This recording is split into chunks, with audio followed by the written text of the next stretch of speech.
Bonjour Serge, je suis Christophe. Bonjour. Donc nous sommes un mercredi, donc le 31 octobre, hein, voilà, 2018. 2018, et donc on rentre sur un sujet qui est l'astrologie, hein. On va essayer de comprendre les différences et les thèmes et les versions de ce que Jacques expliquera, et puis Serge aussi en même temps, quoi.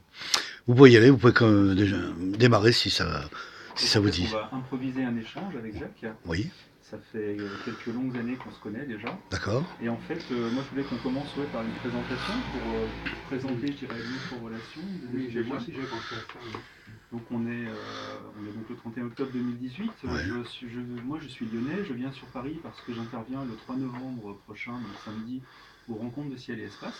D'accord. Et je m'étais dit qu'à cette occasion, ça pouvait être l'occasion justement de revoir Jacques. Et je lui ai proposé qu'on se retrouve et puis qu'on échange un petit peu. Et on Et continuera peut-être lundi. D'accord. On est donc mercredi. Et ce salon, ça se passe où là exactement? Donc, ça se passe à la Cité des Sciences. Cité des Sciences et de l'Industrie, d'accord. Voilà, Ok, donc très bien. l'astronomie. Paris 19e, donc, oui. Et donc en 3 jours, il y a 150 conférenciers qui interviennent. Ah, quand même. Et moi, je vais intervenir sur la question pourquoi l'astrologie traverse-t-elle le Grâce temps. à Serge Morel, on va avoir au moins une présence de l'astrologie. Ah, ouais. Peut-être qu'il y a d'autres personnes qui vont en parler, non? Je ne crois pas. Je ne crois pas. Ouais. Et donc c'est un peu provocateur, mais le titre c'est pourquoi l'astrologie traverse-t-elle le temps si elle est fausse. Hmm. Et donc je vais aborder ce côté-là. Hmm. Mais c'est un choix, quoi. C'est un choix. Bien sûr, bien sûr. Et donc Il va se présenter. on en reparlera peut-être lundi. Donc vous pensez que vous pourrez venir samedi? Bien sûr, surtout si vous donnez une invitation. Donc on en reparlera peut-être lundi. D'accord. Et donc oui, je me disais c'était l'occasion d'échanger. Et comme on a plein de choses à se dire de toute façon, faut cadrer un petit peu, c'est ça. je pensais qu'on pouvait faire des petites sessions d'1 heure, ça pourrait être pas mal. Et donc comment vous présenter, enfin, les gens qui ont l'habitude de voir vos vidéos vous connaissent, mais moi je suis plutôt pour me présenter, je viens plutôt du côté sceptique. Et autrefois, j'ai été membre du bureau de la Fédération des astrologues francophones. D'accord. Ce qui fait que je suis sorti de l'astrologie. Donc si je peux vous poser quelques questions, Serge, vous pouvez peut-être m'apporter des éléments sur... Peut-être. Justement, vous allez voir, j'y arrive. Ouais. Donc moi, je suis un ex-tenant de l'astrologie. Maintenant, je suis devenu sceptique pour des milliers de raisons. On aura l'occasion d'en reparler. Bien sûr, bien sûr. Et en fait, j'aime bien me présenter comme, Ouais. et chez les sceptiques, on me présente comme le spécialiste de l'analyse critique de l'astrologie. Et bon, mon travail... Donc là, vous avez écrit un texte lié par l'astrologie et qui est... Oui, j'ai publié un ouvrage. Depuis bien l'ouvrage. Sur quelle édition? 150 ou 200 articles aussi sur le sujet. Enfin, d'accord. Je dirais presque peu importe, si on cherche, on peut D'accord. trouver. Quelle édition exactement? Ça s'appelle les éditions Mensa France. Très bien. C'est un tout petit édition. Ça, c'est pas n'importe quoi. Non, c'est une très grosse édition. Non, c'est une toute petite édition. Petite édition. Et donc j'aime bien, c'est un peu de la provocation en disant que je suis le spécialiste de la critique de l'astrologie. Et pour le plaisir de l'argument d'autorité, en rajoutant, ça fait 20 ans que je travaille sur le sujet. D'accord. Et donc je voulais introduire la chose comme ça, parce que je suis face à Jacques Heilbronn, qui a toujours eu un regard critique aussi sur l'astrologie, et qui lui peut bien revendiquer au moins 40 années, j'imagine, Notamment, par exemple, en 76, voilà. pour l'astrologie. Ah, très bien, très bien. Ah oui, d'accord. En 1976, le livre. À peine de neige. Jacques Heilbronn. Donc c'est ton livre, Jacques. Oui. Quand même. Quand même. Donc aujourd'hui, je me suis déjà un ouvrage d'ailleurs. Très bien, Jacques, mais Quand on regarde la quatrième de couverture, oui. En tant que condamné une certaine astrologie, qui a une horoscopie et qui est axée sur le seul moment de la naissance, il souhaite à la fois une véritable retour aux sources, redonner à l'astrologie son assise traditionnelle en discernant les multiples couches qui se sont ajoutées au noyau initial et par la création d'un département d'astrologie dans les universités, mettre fin à des pratiques qui n'ont d'astrologie que le nom. Bon, enfin, je veux dire que c'était je peux voir un peu. Et d'ailleurs, pour la petite histoire, je ne sais pas si vous savez. C'est extraordinaire. Hein. C'était l'ouvrage que devait faire. L'ouvrage de Jacques Heilbronn, l'astrologie. André Barbeau avait signé ce bouquin-là. Et moi, j'ai obtenu Édition qu'il me donne Ségère. qu'il me le fasse, le contrat passe chez moi. D'accord. Parce que j'étais plus présentable, si on peut dire. D'accord. Mais effectivement, je crois que c'est un point de dire, je ne suis pas neuf dans l'astrologie. Non, clairement. Je veux dire que depuis plus de 50 ans, je joue un rôle d'acteur du milieu astrologique. Oui, bien sûr. Donc c'est pas vraiment que des Providences qui a été fondé il y a 10 ans, c'est beaucoup d'autres choses, beaucoup de congrès. Vous avez organisé énormément de colloques depuis. Je suis un peu une institution au niveau astrologique, on va dire. C'est important, c'est important. Donc où est-on là? On est dans la bibliothèque Bibliotheca Astrologica. Oui, c'est ça, mais ça fait 40 ans que ça existe. il y a d'autres locaux d'ailleurs. Il y a beaucoup de cours d'astrologie qui ont été tenus là, entre parenthèses. D'accord. Avant que ça devienne une bibliothèque. Enfin, la bibliothèque a été fondée en 72, donc c'est encore avant. Ah oui. La bibliothèque, c'est le premier. C'était la préfiguration de notre association qui s'appelle le Mouvement Astrologique Universitaire, fondée en 75. Oui. Et donc en 79, on s'est installé là. Et on a fait pendant une quinzaine d'années, on a fait des cours d'astrologie ici. Et maintenant, donc, c'est là qu'on fait toutes nos émissions, tous nos enregistrements sont là. Et puis il y a cette bibliothèque, qui est effectivement une bibliothèque, et à la fois une librairie, puisque... Mais si je me souviens dans mon enfance vaguement, Jacques, il y a une émission qui était présentée en astrologie. Elisabeth Tessier. C'est ça. Et c'était sur quelle chaîne, ça? La deuxième chaîne. La deuxième chaîne sur France 2. Marcel Julien, ouais. Qui avait fait scandale. Ah bon, sur quoi? Il y avait énormément de sceptiques qui avaient réagi, l'Union rationaliste qui avait demandé à ce que l'émission soit interdite, ou des choses comme ça. Elisabeth Tessier, on l'a vu encore pas, il n'y a pas très longtemps. Quand il y a à 2 reprises, regardez, on n'est pas couché, elle est intervenue à 2 reprises. Actuellement, l'astrologie est représentée quelque part au niveau des médias par cette dame. Bien sûr, Jacques. Elle continue à l'être. D'accord. Mais Jacques, qui interdit l'arrêt de cette émission? Qui a donné l'ordre d'arrêter ce type d'émission? C'est important, ça, quand même. Les chaînes de télévision elles-mêmes. Donc c'est la rédaction directement qui a décidé de... Marcel Julien, ouais, Jacques. Ouais, ok. Bon, c'est pas très intelligent, mais enfin bon. Tout ça pour dire, dire qu'on va avoir beaucoup de choses à nous dire, puisqu'on a une approche critique de l'astrologie, donc on va avoir des convergences sur certaines choses, probablement en termes de diagnostic. Après, on a des divergences, puisqu'on n'a pas la même interprétation des choses, forcément. Et c'est justement là qu'on va pouvoir échanger, bien sûr, puisque je pense que nos conclusions ne sont pas compatibles, en tout cas pas toutes. On verra. Et donc, donc on verra ça, exactement. Moi, j'attends de pouvoir en parler en bonne intelligence. Et vraiment, moi, j'apprécie d'être là parce que j'ai vraiment, je dirais, du mal à pouvoir dialoguer avec des astrologues. Donc, c'est une des rares personnes avec qui je peux le faire. Mais Jacques est très ouvert sur beaucoup de sujets. Il est très, il est très diaspora. Il est très ouvert à plein de. Serge Vallois disait que l'esprit critique devait s'exercer sur différents domaines, et pas seulement sur l'astrologie. Effectivement, moi, je suis pour une approche pluridisciplinaire de la critique. Donc mon exercice critique, il s'exerce sur l'astrologie, mais il s'exerce aussi sur les langues, sur les religions, sur d'autres sujets. Sur la culture des religions. Donc moi, je revendique l'idée de ne pas être enfermé dans le champ astrologique, et depuis pas mal d'années, j'écris sur beaucoup d'autres sujets que sur l'astrologie. C'est un point qui me paraît important à signaler. Moi, je dirais que quand on s'intéresse aux outils de l'esprit critique et qu'on se familiarise avec, on ne peut pas ne les appliquer qu'à un domaine. Absolument. On les applique au monde entier, à toutes les connaissances. C'est une façon de valider une méthodologie, de l'appliquer sur des champs bien différents. Sûr. Donc moi, c'est vrai que je suis très engagé de ce côté-là, du point de vue des sceptiques, c'est-à-dire des gens qui promeuvent un peu la démarche scientifique et les outils de l'esprit critique en général. Je fais partie de ce qu'on appelle la zététique aussi.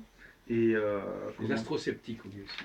Alors, les astrosceptiques, il n'y en a pas beaucoup en fait, puisque les gens qui s'intéressent à la critique de l'astrologie, on est très très peu de à ce propos, autrefois, parce que moi je suis historien d'astrologie, autrefois il y avait une littérature anti-astrologique très très développée. Au XVIe, XVIIe siècle, l'astrologie, il y a des grands savants qui ont écrit contre l'astrologie, qui ont pris le temps, comme Gassendi notamment, qui ont pris le temps d'écrire contre l'astrologie. Et pourquoi ça? Aujourd'hui, finalement, il y a très peu de temps qui prennent même qui daignent même s'y intéresser sérieusement, même de façon critique. Je pense qu'il y a des modes en fait, ça dépend un peu de qui s'y intéresse, quelle est l'actualité en général. Le 17e a été très riche effectivement. Je vais peut-être avoir l'occasion de travailler sur le sujet l'année prochaine d'ailleurs. Et là au 20e siècle, il y a 2-3 astronomes et astrophysiciens qui ont vraiment pris le flambeau. Mais en fait, pour faire entendre la critique de l'astrologie, c'est comme tout le reste, c'est qu'il faut être militant. Il faut s'impliquer, il faut essayer d'en faire parler. Il ne suffit pas de produire du texte pour qu'il soit écouté, pour qu'il soit lu, écouté, repris, etc. Mais ça, c'est pas propre à la critique de l'astrologie, en fait. Bien sûr. Donc c'est vrai que là, en ce moment, les 2 derniers sont Daniel Kuhn et Philippe Zarka, qui ont écrit sur le sujet. Le que sais-je. Le que sais-je. Qui a pris la place de celui de Madame Fusebrecht, que vous avez bien connu d'ailleurs. Voilà, le que sais-je de Suzanne Fusebrecht. Et ils ont publié une mise à jour là au mois de mai. Sur quelle édition c'était ça, Serge? C'est PUF. Alors, PUF. C'était PUF. Et là, au mois de mai, donc c'est aux éditions du CNRS. CNRS. Et le titre, c'est quand même. L'astrologie est-elle une imposture? Et c'est le même sujet, c'est le même contenu. C'est une mise à jour. Mise à jour, simplement. Très bien. J'ai pas encore eu le temps de prendre connaissance du livre. Bien sûr. Mais ce sont pour moi un petit peu les 2 dernières personnes qui travaillent, qui ne travaillent pas sur le sujet. Oui, qui ont étudié carrément. Qui sont vraiment intéressés, qui ont publié les livres sur le sujet. Kunt, oui. Voilà, depuis en gros 98-99 jusqu'en 2005. Ouais.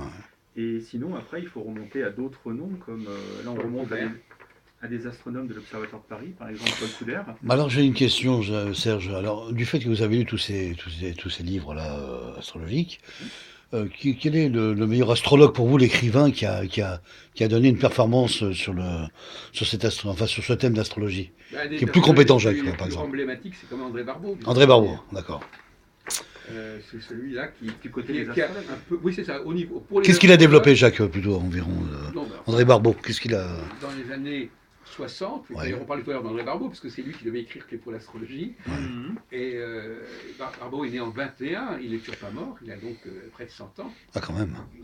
Un siècle de vie, quoi. Et il est toujours en pleine forme, apparemment. Et donc, il a publié au Seuil. C'est le Seuil, il y a eu un mariage entre Barbeau et l'édition du Seuil. Il a publié en 61 de la psychanalyse à l'astrologie, son traité de pratique d'astrologie, et puis la fameuse collection Zodiac qui est apparue aussi dans les années 50. Et nous sommes un peu dans des... Il y a une polarité entre moi et Barbeau qui est assez manifeste. Quand j'ai organisé mes congrès dans les années 70, il était mis un peu à part. Enfin bon, je peux dire que je lui ai beaucoup compliqué la vie à Barbeau quelque part, aussi bien sur le plan de l'écriture que sur le plan de l'organisation des associations. Il ne doit pas me garder très bien sur son cœur. C'est partie de l'histoire en fait. Oui. Moi, j'ai pas d'astrologue qui m'a marqué dans ses écrits. D'accord. Justement, parce que j'ai, on aura l'occasion de reparler de plein de choses, mais quand on posera la question qu'est-ce que l'astrologie, on verra qu'on n'a pas les mêmes réponses à donner. Oui. Et moi, j'avoue que le sens à donner à l'astrologie, c'est pas vraiment une question que je trouve fondamentale. Donc, on verra. En fait, je dirais qu'il y a eu un âge d'or pour moi, il y a un âge d'or de l'astrologie, les années 60-70. Ah. C'est là vraiment que les choses fondamentales se sont produites. Les parutions des ouvrages de Barbeau, de Gauquelin, 1955, etc., de Jean-Pierre Nicolas, et les congrès que j'organisais, surtout dans les années 76, 78, etc., où l'astrologie française était mondiale, tout le monde venait à Paris, etc. Ça s'est mondialisé, quoi. C'était il y a 40 ans. Ouais. C'est là que la France a été intéressée, un pôle. Non, la France a été un pôle mondial. Mondial. Européen. Ouais. C'était vraiment là où se passaient les choses. Ouais, c'était vraiment le modèle représenté. Depuis les années 90, il y a un déclin de l'astrologie française et de la présence de l'astrologie dans le monde. En France. Quand on veut chercher des textes un petit peu consistants sur l'astrologie, c'est vrai qu'il est difficile d'en trouver des plus récents, on va dire, sur le sujet. Donc l'exception que je vais faire, c'est peut-être avec Patrice Guinard.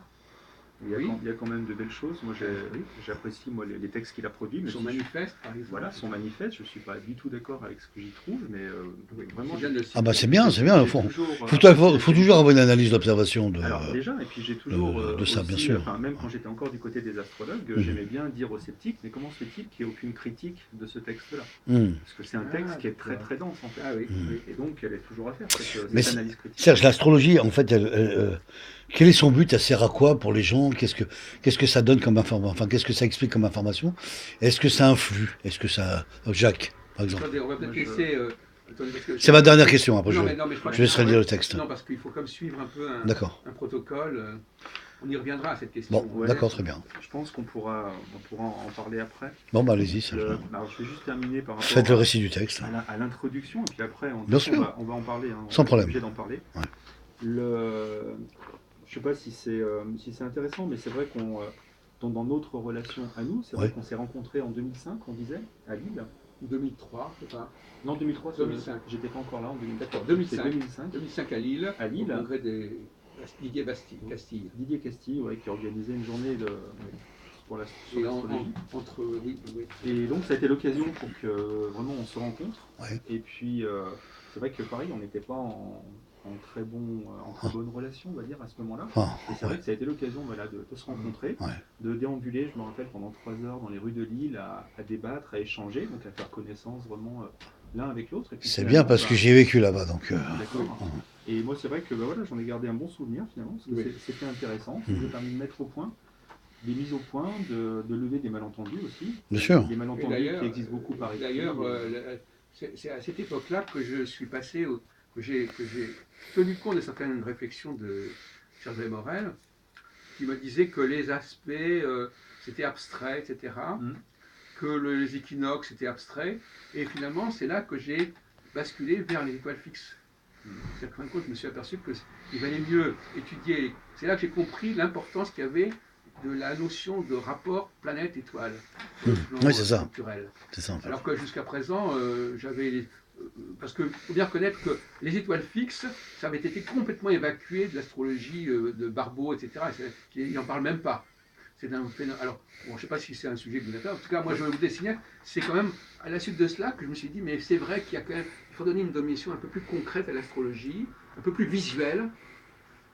C'est là que j'ai abandonné le référentiel que j'avais utilisé dans le pour l'astrologie, des passages de Saturne ou des planètes sur les équinoxes et solstices, pour basculer vers un autre système à 4 facteurs, qui étaient les 4 étoiles fixes royales. D'accord. Et donc, ça a été un des résultats de nos discussions. Et je me rappelle, parce que c'était une période qui était importante pour moi, donc j'ai beaucoup de souvenirs de ces périodes-là. Et je me rappelle dans nos discussions, je crois que vous m'expliquez qu'un angle, donc un aspect astrologique, c'est-à-dire un angle entre des planètes par rapport à la Terre, ça se voit dans le ciel. Et moi je vous disais, mais non, en fait c'est complètement abstrait, et notamment il y a des aspects qui peuvent se faire de l'autre côté de la Terre, ou d'une partie, un astre levé, l'autre couché. Et on était parti, je me rappelle là-dessus. Je ne pensais pas que ça vous avait influencé, on va dire. Je pense que c'est à ce moment-là, d'ailleurs, parce que même en 95, quand j'écrivais sur Saturne, j'écrivais sur les rapports avec le Saturne avec les équinoxes. Non, l'idée de laisser tomber complètement les référentiels solsticiaux équinoxiaux pour un référentiel stellaire, c'est venu à ce moment-là. Oui, c'est venu à ce moment-là, probablement à la suite de nos discussions. Probablement, je ne suis pas certain absolument, mais on peut vérifier au niveau des textes. Je pense que. Et là, c'est une révolution parce que. La notion d'aspect, pour moi, c'est le rapport entre une planète et une étoile. Alors vous me direz, ce qui est un peu bizarre évidemment, c'est que les planètes ne tournent pas autour de ces étoiles. Mais d'un point de vue purement virtuel et purement visuel, ça n'a pas d'importance. Donc c'est pour ça que là, on décroche par rapport à l'astronomie. Ah oui. Alors les astrologues, justement, le grand reproche que je fais aux astrologues, c'est de vouloir s'aligner sur l'astronomie. Ah oui, d'accord. Pour moi, c'est leur erreur. Par exemple, on pourrait dire qu'on pourrait leur reprocher de ne pas être assez dans l'astronomie. Ouais. Moi, je dis qu'ils le sont trop. Alors, donc on pourrait dire, Jacques, l'astrologie, c'est lié à l'astronomie, finalement. Non, mais je viens de dire le contraire. Je viens de dire que l'astrologie a quelque chose à faire avec l'astronomie, mais à un moment donné, il y a un divorce, il y a un décalage entre l'astronomie et l'astrologie. Il y a une séparation. Et par conséquent, par exemple, l'astrologie ne peut se développer qu'en s'émancipant par rapport à l'astronomie. D'accord. Alors pour moi, dans tous les cas, l'astrologie reste déconnectée de l'astronomie en fait. Quand vous avez une carte du ciel, vous ne représentez jamais les astres du ciel. Bien sûr. Le fait de parler d'étoiles, on a l'impression que ça donne des corps aux choses, mais en fait ce ne sont pas vraiment des étoiles qu'on utilise, on ne parle pas de leur distance par exemple, ce genre de choses. Et pour moi, en astrologie, une planète ou une étoile, c'est un point.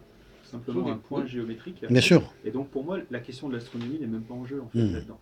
Mais alors, bon, je répondrai à deux choses. Premièrement, on est dans un domaine, moi j'appelle ça le domaine de la technique et pas de la science. Pour moi, le grand problème, c'est ça. Ça me va très bien. Donc la technique, par exemple, quand on est dans une voiture, dans un avion, il y a des voyants, etc. Bon, ben c'est ça, ce sont des voyants. Et à ce moment-là, ça n'a aucune importance de savoir si ces éléments voyants sont réels ou pas. Bien sûr. Ce qu'il faut, c'est qu'ils fassent sens, qu'ils se combinent, etc. C'est un langage. Donc finalement, bon. Pas seulement. Ça, c'est votre interaction avec la voiture, pour prendre l'exemple de la voiture. Mais s'il n'y a pas un moteur derrière la voiture, vous êtes juste dans une boîte qui finit. Dans une boîte à métal, on va dire. Non, alors le moteur, donc il y a beaucoup d'obstacles épistémologiques dans la discussion. Le moteur, c'est que finalement l'astrologie est liée à une technologie. Une technologie. D'accord. Nous sommes des machines en quelque sorte. Quelque part, ça implique que nous soyons des machines et que nous soyons des machines programmées par rapport à un certain système. Alors, la question, c'est qui a construit ces machines? Oui, voilà déjà. Voilà. C'est la grande question. C'est pour ça que j'ai entendu la notion de Deus Faber. Qui a construit ces machines? Et à mon avis, on ne peut pas comprendre l'astrologie si on se situe sur un plan purement de l'histoire des sciences. Bien sûr. On est dans le domaine de l'histoire des techniques et de la technologie. D'accord. Et ces deux disciplines, la science et la technique, elles divergent fondamentalement à un certain moment. Ouais, elles ne sont pas en coalition. Voilà. C'est ce que j'appelle la seconde création. L'homme, par exemple, ce que nous avons ici, c'est pas de l'ordre de la nature. Tout ce qui est les livres, les objets, c'est pas de l'ordre de la nature, c'est de l'ordre de la technique. Bien sûr. Alors justement, moi le mot technique, c'est vraiment un mot qui est très très important pour moi, puisque c'est ce mot qui m'a permis de prendre beaucoup de recul par rapport eh bien, aux outils astrologiques, entre guillemets. Et ce que j'appelle aussi la technique, ce sont justement l'ensemble de ces points qui tournent dans une bande qu'on appelle le zodiaque et qu'on peut interpréter de plein de façons différentes. Ça, c'est une autre façon d'employer le mot technique. Ça, c'est la technique des astrologues. Je ne parle pas de la technique. Voilà. Je parle pas de la technique de quelqu'un qui travaille. Moi, je parle vraiment de la technique au sens de un concept. Nous vivons dans un monde qui a été construit. Un concept qui a été fait de cette. Des techniques que tel et tel astrologue utiliserait. Oui, ce qui est vrai, Jacques. C'est pas le même sens. C'était le début de ce que je voulais dire. Le mot technologie me gêne beaucoup puisque la technologie, pour l'instant qu'on connaît, c'est celle qui est faite par l'homme. Exactement, qui est inventée par l'homme. Donc, si vous entendez la technique astrologique comme une technologie fondée par les hommes, alors. Je dirais pourquoi pas, mais il y a plein de moyens d'analyser ça. Et moi, c'est vrai que l'un des fondements de mon travail, quand je croyais encore en l'astrologie, et que naïvement, je voulais prouver l'existence de l'astrologie, j'étais parti d'une idée toute bête, en fait, c'est que la technique astrologique, c'était quelque part l'instrument des astrologues pour observer quelque chose d'autre. D'accord. Observer le monde, observer des forces, observer je ne savais pas quoi à l'époque. Alors quand on pose... Des effets mystérieux, quoi. Des effets en tout cas incompréhensibles, s'ils existent. Et donc à ce niveau-là, je pense qu'on n'est pas loin l'un de l'autre. Mais c'est un peu comme le télescope ou la lunette pour observer le ciel. C'est l'intermédiaire entre nous et le ciel. Bien sûr. Et quelque part, est-ce que les signes astrologiques, le zodiaque, ou même pas les signes, mais les planètes, les étoiles, etc., sont un intermédiaire qui pourrait nous permettre de comprendre quelque chose d'autre. Et ça amène à plein d'autres questionnements. D'accord. Qui, moi, m'ont amené du côté sceptique. D'accord. Moi, j'ai une question rapide là. Est-ce que vous pensez que les signes astrologiques sur chaque genre, on a des signes différents bien sûr, influent un comportement sur le signe. Voilà. Alors, je ne pense pas, et ça fait partie des questions dont j'aimerais qu'on parle tout à l'heure par rapport à l'histoire de l'astrologie. Pour répondre à Jacques Morel, j'ai publié en 86, donc 10 ans après sur l'astrologie, un livre où je propose un modèle d'explication qui n'est plus celui que j'accepte aujourd'hui, mais qui est celui de l'instrumentalisation des astres. D'accord. Effectivement, les hommes se conditionnent. Le récepteur prévaut sur l'émetteur. Édition Artefact. D'accord. Artefact. C'est le récepteur qui compte et non pas l'émetteur. L'étrange histoire de l'astrologie. Effectivement, je l'ai amené puisqu'il fallait que je regarde, mais je n'ai pas eu le temps encore. Donc, ça veut dire quoi? Cette thèse que j'ai développée il y a quand même plus de 30 ans, c'est l'idée selon laquelle, c'est d'ailleurs à partir des travaux de Michel Gauquelin, selon laquelle, peu importe ce que les astres sont en eux-mêmes, c'est comment on les perçoit et comment on s'en sert. Comment on les utilise, quel usage on en fait. Bon, finalement, on peut prendre n'importe quel objet, lui donner un statut, une importance, quelle qu'elle soit. À ce moment-là, effectivement, l'astrologie serait, dans la thèse de 86, l'astrologie serait née de cette façon-là. Maintenant, la question qu'on peut se poser, c'est ce que j'appelle le nouvel humanisme, c'est est-ce que l'homme est capable de se programmer en instrumentalisant un certain nombre de données naturel, de signes, est-ce que ça suffit à créer la réalité astrologique que de dire qu'il y a eu une instrumentalisation et que ça a été voulu et que les sociétés ont voulu donner ces significations aux astres pour s'organiser. Et voilà, donc c'était à ce stade-là que j'en étais pas encore au stade que je viens d'exposer, une véritable technologie. Je dis simplement, tout simplement, c'est les sociétés qui se sont organisées et qui ont donné ces significations et qui se sont programmées par rapport à ces significations. Donc ça, moi, j'en parle parce que Serge, j'en ai parlé justement dans une conférence que j'ai donnée il y a 2 ans qui s'appelle « Les anciens astrologues ont-ils vraiment existé ?» C'était où ça, cette conférence? C'était une réunion entre sceptiques. Et donc j'avais pris un exemple, l'idée qui était la vôtre, donc pour expliquer ce que vous venez d'expliquer, pour que les gens comprennent en fait. Et donc vous nous direz par contre en quoi vous n'êtes plus d'accord peut-être avec cette idée-là. Ah oui, j'ai donc la distance, parce que mais on parle des étapes. Effectivement, dans mon propos, je dis, ça montre bien que j'ai eu des étapes successives. Mais les étapes sont nécessaires. Il y a eu la période des équinoxes et des solstices, après les étoiles fixes. Et puis entre les deux, cette théorie sur l'instrumentalisation du cosmos. Et donc il y en a eu d'autres ensuite encore. Ce que vous m'aviez expliqué une fois, et que vous aviez écrit aussi, c'était donc que vous envisagiez qu'il existait une société qui était tellement empreinte d'astrologie que finalement elles avaient fini par se programmer. Les personnes de cette société avaient fini par se programmer. Et on pouvait envisager que, en gros, il y ait quelque chose d'astrologique inscrit en nous, mais qui n'aurait pas été dû aux étoiles. C'était ce qu'il y avait d'intéressant pour moi dans votre explication. Le récepteur qui détermine la signification et la réalité de l'émetteur. Et donc, après, on ait pu garder un lien entre l'homme et les astres sans qu'il n'y ait jamais eu une influence, c'est-à-dire une action causale. Donc l'idée était pour moi intéressante. C'est une sorte de logiciel intérieur que l'humanité serait constituée et qui aurait intégré un certain nombre de signaux, mais qui l'aurait fait à sa façon. Et finalement, la portée réelle de ces signaux, objectivement, n'a aucune importance. C'est la subjectivité qui l'emporte sur l'objectivité. Donc moi, je trouvais ça très élégant. Le problème, c'est que tout de suite, ce qui m'a choqué, c'est qu'on n'intègre pas une programmation aussi rapidement. Il y a le problème de la transmission. Il y a le problème déjà de la transmission des caractères acquis. C'est ça. Exactement, il faut transmettre ça sur des générations, il faut donc qu'il y ait une sélection. Un enseignement. Vous allez nous expliquer ça. Et puis, en plus, pour moi, il fallait imaginer une société hyper organisée, parce qu'il fallait vraiment que les personnes vivent en lien avec les différents angles. On a des exemples de religions qui sont extrêmement rigoureuses. Il y a quand même des religions qui sont très contraignantes. Très contraignantes, oui, mais le système astrologique est hyper complexe. Et donc, respecter tous les rythmes, déjà, a priori, ça me paraissait déjà pas on n'est pas obligé, mon cher ami, d'accepter tout ce que l'astrologie nous dit. Là, vous essayez de nous piéger. Ouais, ça tombe dans un cas d'influence. Je n'ai jamais dit que effectivement. Vous êtes en train de me dire que l'astrologie est très complexe. Je n'ai jamais dit que c'était cette astrologie très complexe quand on parlait ici. On parle simplement, quand Gauquelin étudie les rapports entre trois planètes ou X avec le cosmos, on est très loin de la complexité de l'astrologie. Tout à fait. Donc là, non, je ne suis pas en train de valider l'astrologie actuelle. Il en est même lointain.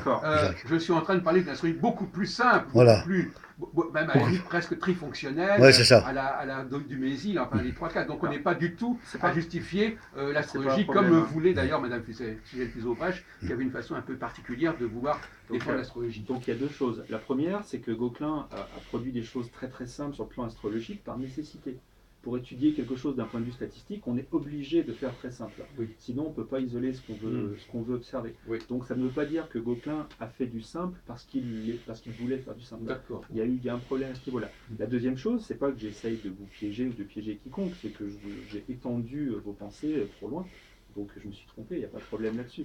Mais pour moi, ça ne répond pas à la question de toute façon, parce que si vous intégrez Jupiter ou Saturne, il faut intégrer des rythmes de plusieurs dizaines d'années. Et je ne vois pas comment c'est possible. Mais je vous ai répondu que j'avais abandonné cette théorie. On est bien d'accord. Il y a plus de 30 ans. On est bien d'accord. C'était pour dire par rapport à la théorie. Mais pourquoi, Jacques, tu l'as abandonné cette théorie? Parce que elle te paraît pas logique ou elle te. Liée aux objections que vient de faire Serge Pavant. À savoir que, alors évidemment, en abandonnant cette théorie, vous savez, c'est toujours le même problème. On quitte une théorie et on rencontre d'autres problèmes. Donc, c'est-à-dire qu'on répond à certaines objections. Et on tombe sur d'autres objections. C'est ça. C'est inévitable. Mais c'est comme ça. Et en même temps, qu'est-ce que vous gardez? C'est un peu le cycle, on va dire. En abandonnant le reste, qu'est-ce que vous gardez de la théorie de départ? Alors voilà, donc, puisque vous me posez la question, j'y réponds.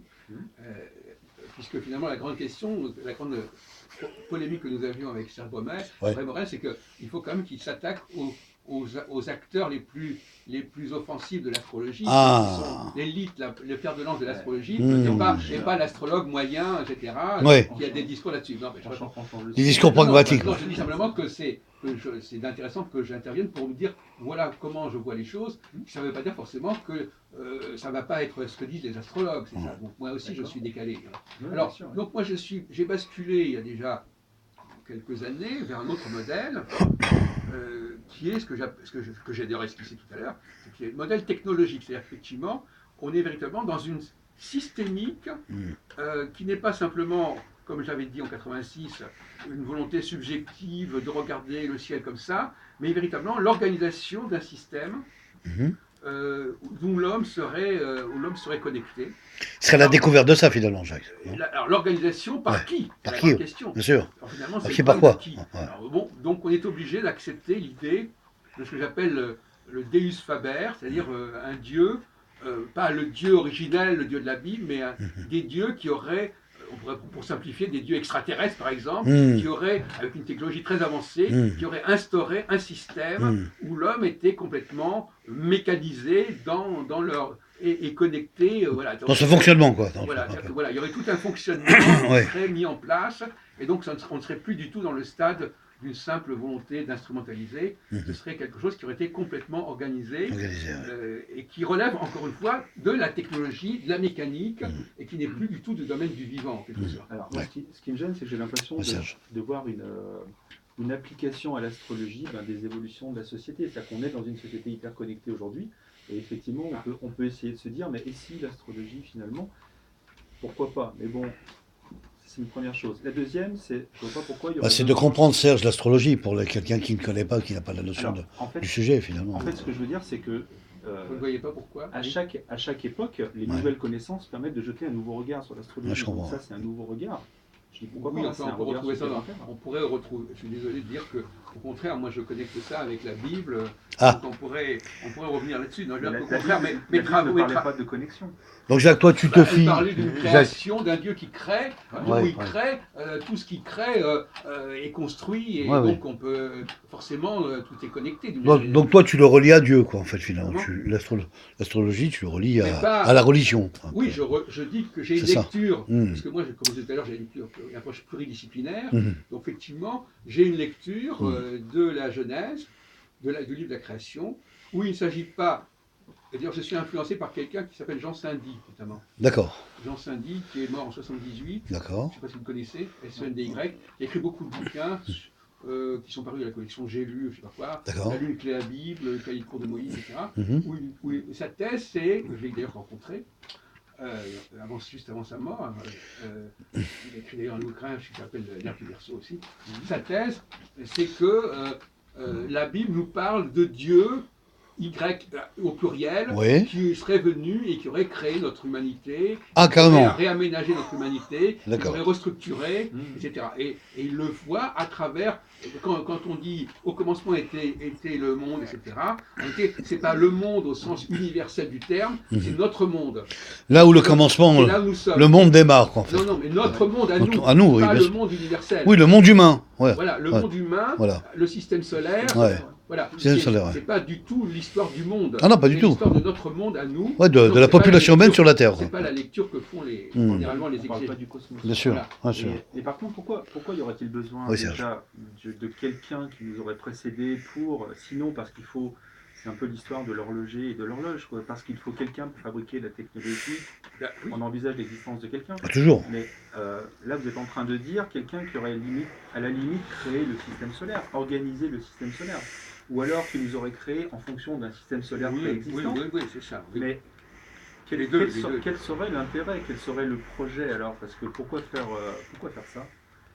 Pourquoi ces êtres nous auraient... Écoutez, si on commence à être dans les pourquoi... Ou alors c'est une expérimentation oui, enfin écoutez, ça, on pourrait discuter. Je peux lui dire une machine, je peux lui dire un sujet... pourquoi ceci, pourquoi Jacques, on peut dire que c'est pour s'amuser, ou c'est pour organiser quelque chose, ou c'est une performance technologique. On va pas... Vous savez, on peut toujours remonter... On peut toujours remonter en disant le pourquoi du comment de ceci et avant, comment c'était, etc. On ne va pas aller jusque-là. Dans les versions différentes. On ne va pas psychanalyser ceux qui ont créé ce monde-là. La seule chose que j'ai voulu dire, c'est que j'ai abandonné la thèse que c'est l'humanité elle-même qui aurait instrumentalisé le cosmos et qui se serait programmée, parce que je pense que ça n'est, comme a dit notre ami, cette programmation, comment est-ce qu'elle aurait pu se mettre en place toute seule, comment elle aurait pu se transmettre, c'est très discutable.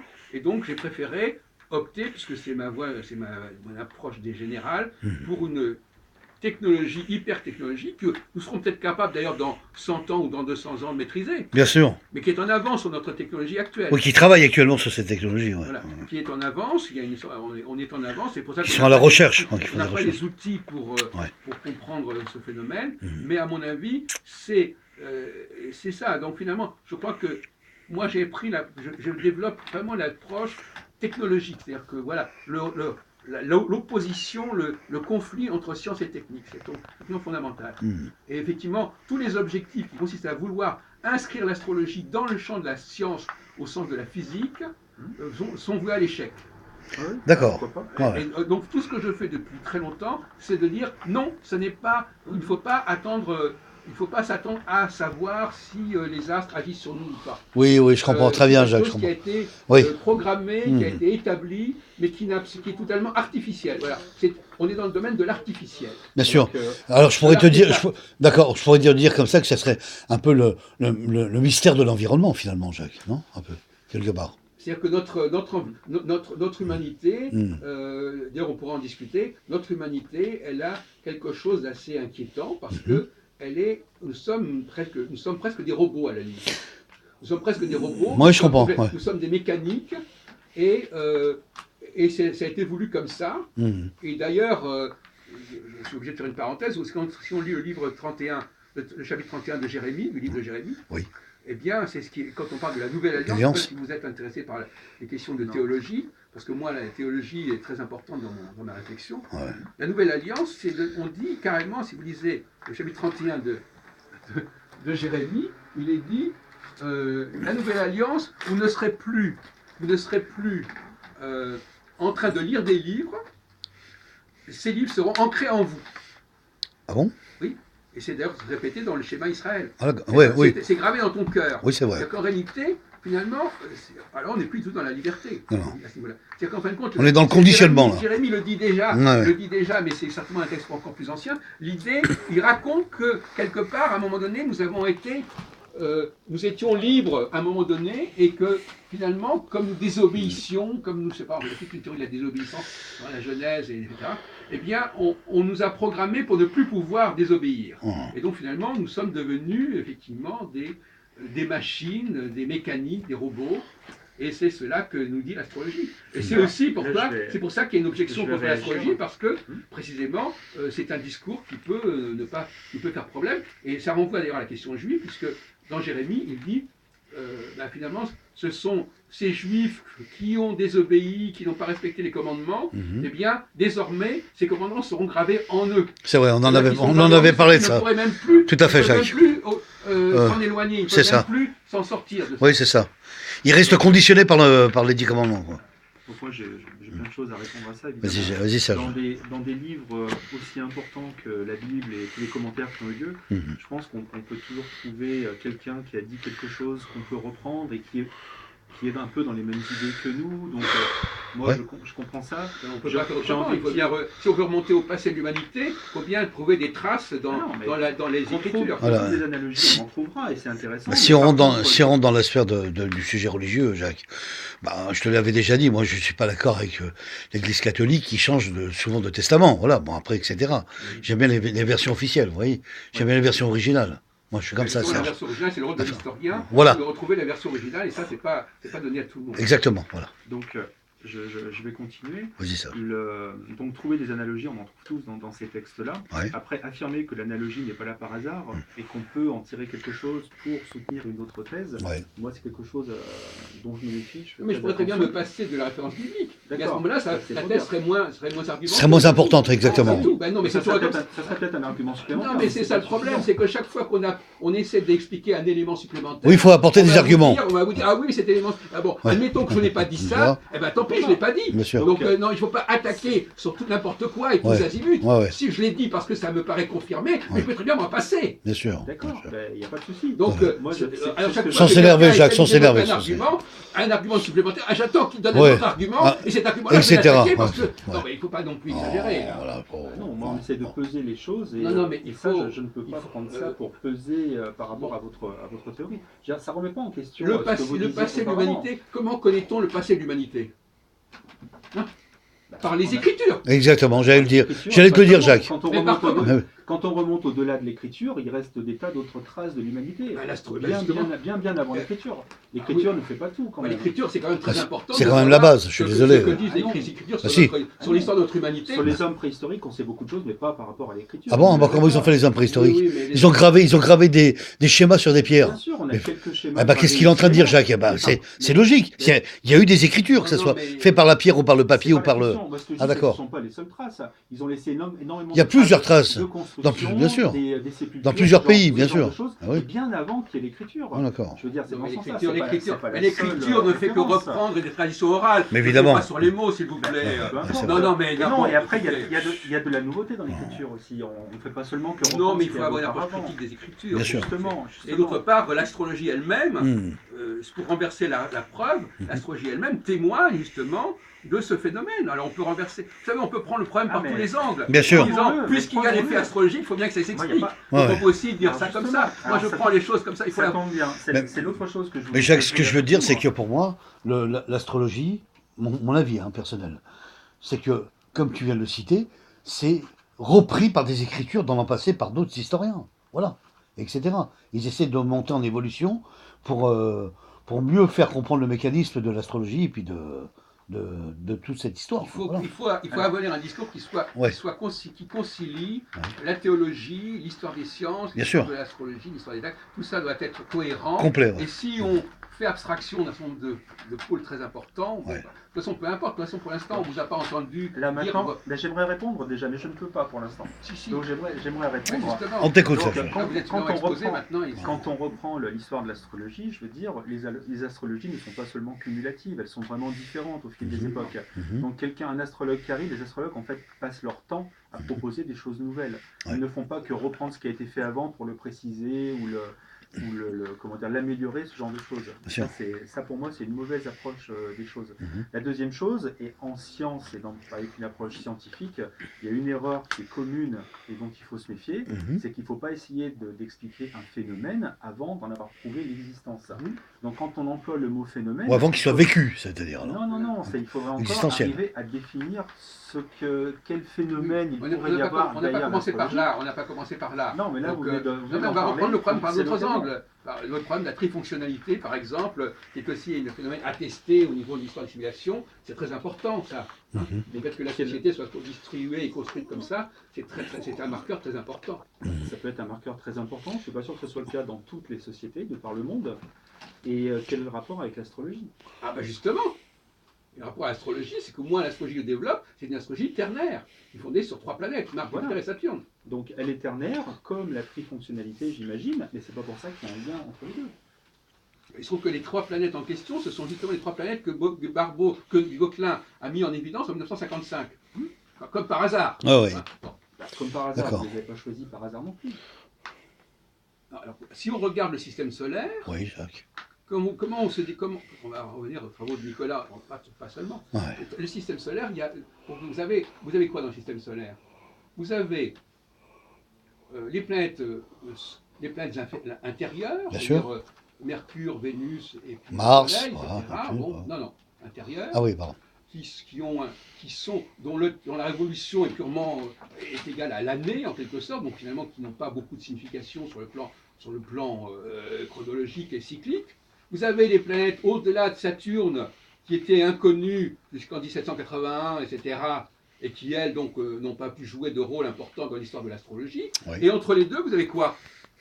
3 planètes, Exactement. Mars, Jupiter, Saturne. C'est ça. Et la Lune. Vous pouvez prendre la Lune si vous voulez, Mais c'est un satellite de la Terre. Elle est ni intérieure ni extérieure. Donc, Non mais d'accord, écoutez, ne parlez pas sur ces petits détails de rien du tout. Juste pour être précis. Non, on sait très bien, personne... Oui, les seules références, c'est les 3 planètes, Personne effectivement. n'ignore que la Lune est un satellite de la Oui, ça veut Terre. dire qu'en fait, les 3 références, c'est les 3 planètes que je viens de Voilà. citer, Jacques. Voilà. Donc ce sont les 3 planètes qui sont opérationnelles. D'accord. Donc, Mars, un cycle de 2 ans, 2 ans, ouais. Jupiter de 12 ans, Non. et Saturne de 30 ans, 30 de 28 ans. Bon, C'est ça, voilà. d'accord. Et ça c'est la base de la trifonctionnalité dont je parle. Mais enfin, si on est obligé de lancer Pourquoi pas. quelques éléments, Bien c'est sûr. pour vous dire que le problème doit être Démonstratif. compris par un très grand Ouais, ouais. nombre de paramètres. Mmh, Et moi, les mmh, paramètres, c'est pas les paramètres qui me manquent de ce côté-là, que ce soit Et donc, d'un point de vue ou d'un autre, il n'y a aucun souci. Si l'astrologie vient soit d'un Venus Faber, soit d'une civilisation extraterrestre, eux-mêmes connaissaient le système solaire et savaient qu'il y avait Uranus, Neptune, etc. Donc c'est pas une raison pour qu'on ne soit pas programmé en fonction d'elle. Mais pourquoi Je veux dire, voudriez-vous attendez, si vous avez... Moi, si vous... j'essaye de reprendre... Non mais ce que c'est vous amusant dites. ce que vous dites, parce qu'effectivement, au niveau technologique, Mhm. la règle de la technologie, quand Ouais, vous faites Jacques. quelque chose, vous prenez les éléments dont vous avez besoin. Mais bien sûr. Et il y a d'autres éléments que vous laissez de côté. Voilà. C'est ça la règle de la technologie. Donc effectivement, il peut y avoir plusieurs planètes, On a mais rien ne besoin- vous oblige d'utiliser toutes les planètes qui existent dans le système solaire. Bien Vous sûr. ne prenez que si vous avez besoin de créer un système ternaire, vous prenez 3 planètes et vous laissez les autres. L'argument qui est comme dit, ah mais il y a les autres, donc il faudrait s'en servir aussi. C'est absolument aberrant ça comme argument. Alors, aberrant, non, mais si vous voulez parler d'astrologie, donc c'est une astrologie de quelques astres, alors. Mais qui a dit le contraire? Vous savez très bien que je n'ai jamais tenu compte des planètes au-delà de... Je ne comprends pas. Vous découvrez, là, apparemment, vous Alors, découvrez. attention, Là, parce vous que êtes complètement... comme- Alors, vous n'êtes Non, pas non, en phase. attention, Je n'ai jamais défendu autre chose que ça, de toute manière. Ça fait des années que je ne travaille plus... Non, mais alors la question, dans ces cas-là, Jacques, la question... Vous n'utilisiez pas Uranus, Neptune et Pluton parce qu'elles n'étaient pas visibles à l'œil nu. C'était la règle, la raison auparavant. Et si maintenant vous changez d'explication, on aurait été Bon, admettons, par des Serge. entités qui y avaient accès. Je veux dire, vous Qui ne avait- pouvez, mais vous qui pouvez a- pas mais conserver je- ça de Neptune, votre Uranus, ancien Non, mais attendez, vous êtes en train de nous dire Attends, que je- puisque ces planètes étaient connues, Ouais. on devait les utiliser. Ouais. Je dis, on n'avait pas besoin de les utiliser parce qu'on n'en avait pas besoin. Ouais, mais à quoi et pourquoi? Voilà. Non mais ça vous ne comprenez pas le problème technologique. Quand je veux construire un bateau et que je suis dans une île, eh bien je prends un certain nombre d'arbres qui sont là Bien et sûr. puis je prends pas tout. Bien sûr, Je prends pas tout ce qui existe. Ouais. Je ne prends que ce dont j'ai besoin. bien sûr. Et donc ben voilà. Donc le système solaire, les gens pouvaient très bien connaître d'autres planètes. Sans Ils n'en avaient s'énerver, pas besoin. sans Donc s'énerver. ils n'ont pas utilisé. Selon le bateau que vous voulez construire, vous pouvez avoir besoin de choses très différentes. D'accord, mais ne me C'est- dites c'est pas que le problème. puisqu'ils connaissaient ces autres planètes, ils devaient forcément les utiliser. Eh ben, en tout cas, il faudrait savoir pourquoi ils les ont pas utilisés. Mais parce qu'ils n'en avaient pas besoin. Mais ça, c'est vous qui le déterminez. Oui, Vous le dites, bah, qui l'affirmez, mais mais vous ne oui. pouvez pas le savoir. Non mais plus. alors, C'est dans ce sens-là. commencez à lancer vos pourquoi ceci, pourquoi cela. Je vous ai déjà dit, ne faites pas de genre pourquoi. Arrêtez vos pourquoi, s'il Il vous faudrait plaît. savoir pourquoi ils n'en ont pas eu besoin. Parce dans ces cas-là. parce que c'est un système très fonctionnel, Ouais. hein, que Dumézil a écrit. C'est une règle d'organisation de la société Mmh. qui est très ancienne, qui est très universelle. Qui est très solide, voilà, Voilà. exactement. Et c'est tout. Et on avait besoin de ces 3 planètes-là, Voilà. et c'est ces 3 planètes-là qui ont. Et d'autre part. Qui permettait l'orientation de cette histoire. Et d'autre part, les cycles des planètes au-delà de Saturne sont très lents. Bien sûr. 84 ans, 165 ans, 248 ans. Ah ouais, etc. d'accord. Donc c'est Ouais. plus. Et c'est des planètes en plus Oui, puis invisibles. c'est des planètes Or- lointaines, Jacques, tu as Or, ce raison. qui est important, là vous nous donnez un argument, c'est que Allez-y. le système est utilisé Hmm. pour que les hommes sachent s'en servir. Bien sûr, Et donc il faut qu'ils les voient, ces planètes. évidemment.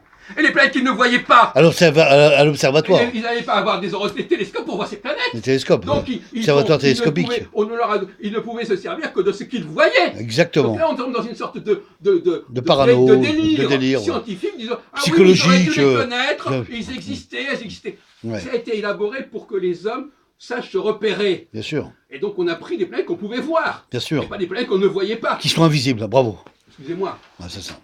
Je pense que vous vous référez à des tas de choses qu'on ne connaît pas de votre système, ce qui fait que ça paraît évident pour vous, ça n'a absolument rien pour nous. Non, mais On on en là, est. vous pouvez nous dire, c'est que pour les hommes mais puissent se écoute- repérer, je veux dire donc le Soleil, Mercure et Vénus devraient intervenir, au moins le Soleil. Puisqu'on vient d'expliquer tout à l'heure, ça ne servenait pas parce que ça n'était pas cyclologiquement valable. C'était des planètes, c'était des astres annuels. Annuel, ouais. Et comment vous déterminez que c'est pas cyclologiquement valable? Mais parce que annuellement, il y a tout simplement la course du soleil, il y a le cycle des saisons, Bien sûr. et qu'on n'a pas besoin des planètes pour ça. Ouais. On n'a pas besoin des planètes. Non. Pourquoi? Mais parce qu'on a le cycle des saisons, et que c'est annuel. Déjà, on vit sur un plan annuel. Sans astrologie, on vit sur un plan annuel. C'est exact. Bon, donc si on apporte l'astrologie, c'est pas pour vivre sur un plan annuel, Ouais. c'est pour avoir un autre cycle Voilà. qui dépasse le cycle des saisons, mon vieux. Bien sûr. Et hop, voilà. Ouais. D'accord. Non mais je suis d'accord Donc, avec vous la que base- vous êtes désavantagé parce que vous ne connaissez pas mes travaux et que Ah de oui. toute façon là c'est improvisé. Donc je dis des choses. Si je vais exposer mes propres travaux dans l'ordre normal, je ne le ferai pas comme ça. Mm. Donc c'est une conversation à bâton rompu. Mm. Bon maintenant on aimerait bien vous écouter un peu plus pour dire vous en Alors êtes sur ça, la je voudrais psychologie. que tu lises ton texte, ce que tu as Non, là. non, mais je veux dire que vous nous dites que vous avez fait des... Alors, donc, on vous laisse la carte blanche, alors, exposez ce que vous avez Jacques, à je- dire, Jacques, je voudrais juste faites vos ent- propositions, je veux et que juste- moi-même, à ce moment-là, j'ai l'occasion Ouais. aussi d'en faire la critique. Ah bah tu as le droit, bah, c'est ça la Pour revendication. l'instant, c'est moi qui Ah, suis... mais les on les est citoyen de cette Ah non, non, façon, mais c'est moi attendez, qui attendez, suis- mais là- c'est non, moi mais- qui suis sur le coup de la Non mais, critique et de l'exposé. non, mais, Ah, bien. non, mais qu'on soit clair dès le départ. Jacques, tu as ta version, Serge il a sa Non, mais version. pour l'instant, on l'a pas Après, écouté. chacun, voilà, on on l'a dit, pas voilà. écouté, il y a Ah, pas Pour jamais- l'instant, on n'a pas eu trop Oui, bah- la possibilité déjà. Bon, maintenant je te donne l'avantage si J'entends tu bien, m'écoutes, j'entends bien. si tu m'écoutes, Donc, que tu nous lises ton texte et qu'on t'écoute et ce que tu as voulu définir en écriture. Voilà. Donc alors, on moi, est le texte en question, c'est juste un petit plan que j'avais préparé pour nos échanges à venir de cet après-midi. d'accord. Et comme je l'avais proposé, je pense que ce serait bien qu'on s'arrête au bout Bah là, Mais là, on pourrait mettre s'arrêter. D'accord. Voilà, 45 minutes, c'est Alors, bien. avant Hein. de couper, avant de couper. Voilà. Avant de couper. Oui, Ouais. là, ça fait 45 minutes. Ouais. Donc, en gros, c'était un peu la présentation, la prise de contact. D'accord. Moi, ce que j'avais prévu, mais on est déjà allé plus loin. Ouais. Moi, ce que je voulais vous proposer, c'est le prochain entretien. On va faire une pause, ouais. Je voulais partir sur des choses sur lesquelles on pouvait avoir certains accords. Et notamment, Mais on sera en accord, de toute façon, Serge. notamment la question simplement des manquements et des carences de la tradition astrologique, Voilà. de l'astrologie traditionnelle. Très bien. Comme ça, on pourrait partir sur des choses où on a D'accord. on a dit quelques Sur des nouveaux choses sujets. intéressantes. Donc, Très on bien. arrête et Et on passe à... ensuite- Attendez. Attends. Et ensuite, éventuellement, je pensais qu'on pouvait parler de mon travail Voilà. et parler du vôtre C'est ça. Voilà. de façon Non, moi, ça séparée. va. ça. Ok, très bien. Bon, c'est bon, Jacques. Donc on se retrouve Je à la clôture pour le prochaine- premier épisode. Hein. Voilà.